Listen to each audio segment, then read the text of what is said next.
à fait.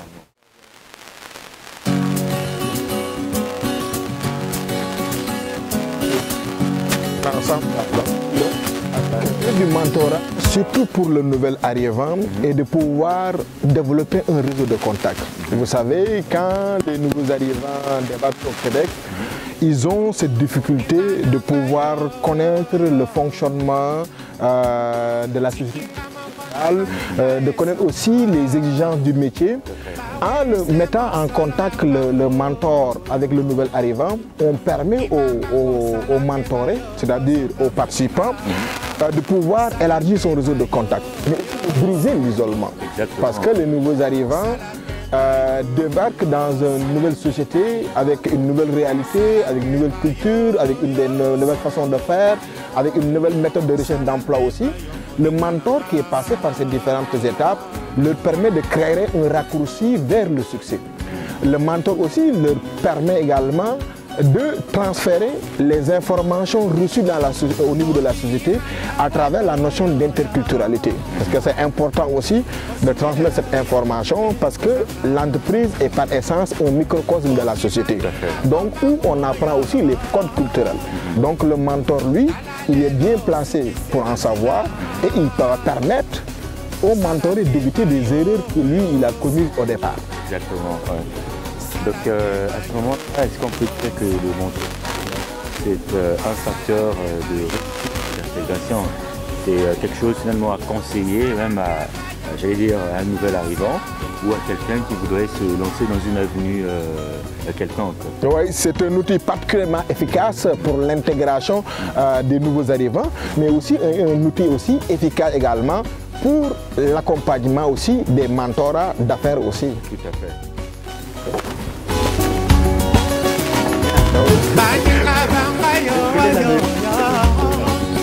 Donc place à la troisième partie. On va donc parler mentorat d'affaires. Mais quels sont les critères de choix d'un bon mentor? Un bon mentor doit être un guide. Il doit être également un motivateur. Et dans le cadre du mentorat d'affaires, le bon mentor doit être quelqu'un qui est capable d'accompagner et de suivre l'entrepreneur mentoré dans sa phase de gestion de projet en l'aidant au niveau de la prise de décision. Parce que vous êtes sans savoir que la majorité également des faillites peut être liée au fait de mauvaises décisions des entrepreneurs. Donc c'est important pour ce mentor de pouvoir accompagner, de pouvoir aussi questionner les choix aussi de l'entrepreneur mentor. Mais il n'appartient pas au mentor de pouvoir dire quoi faire à l'entrepreneur mentor. Mais il est là pour développer un sens de l'écoute. Il est là aussi pour également briser l'isolement aussi de cet entrepreneur. Donc tout ça fait que l'entrepreneur mentoré va avoir plus de chances aussi pour réussir son projet, mais le mentor aussi va le sécuriser également au niveau également des démarches.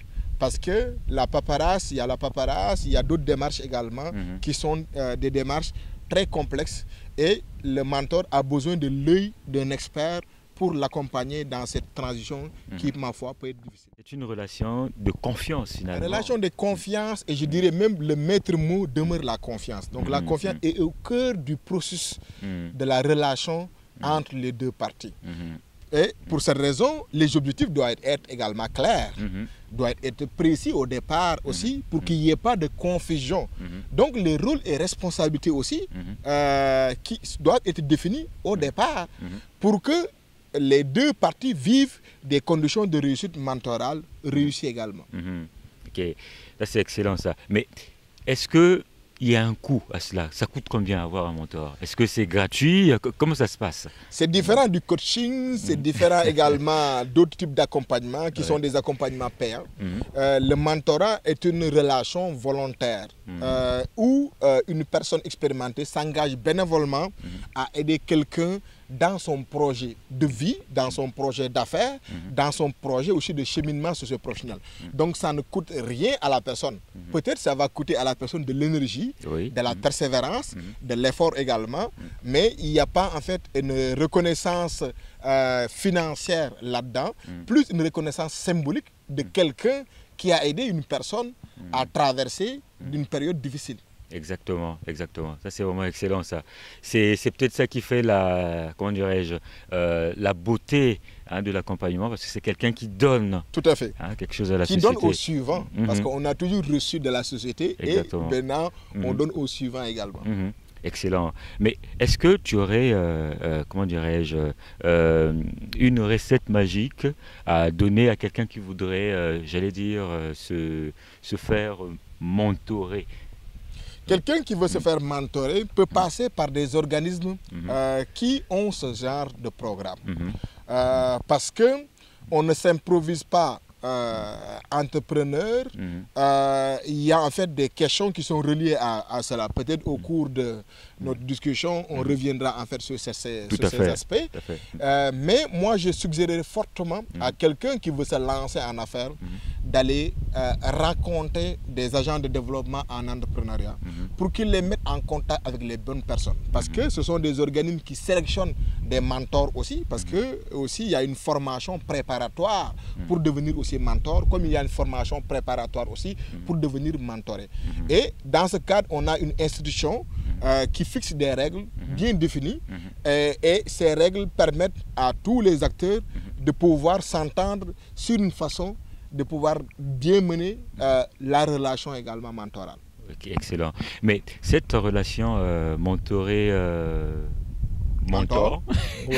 Elle dure combien de temps? Elle peut s'étaler sur combien de temps? Si je prends par exemple le cas du mentorat développé au CGE Bourassa Sauvé, je vais faire quand même la promotion de notre organisme là. Et, bien sûr. Le programme peut durer pratiquement 18 semaines.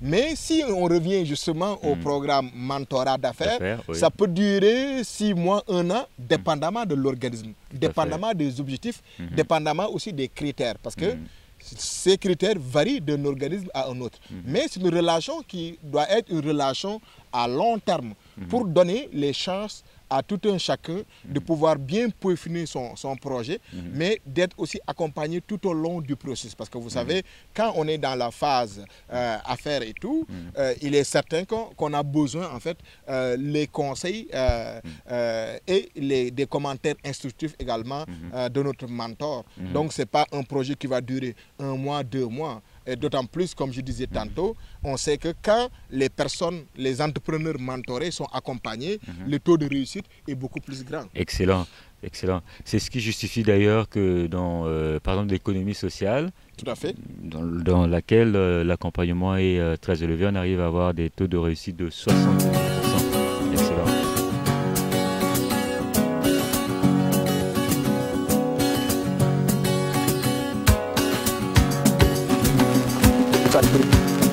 Je vais le dire ici, oui.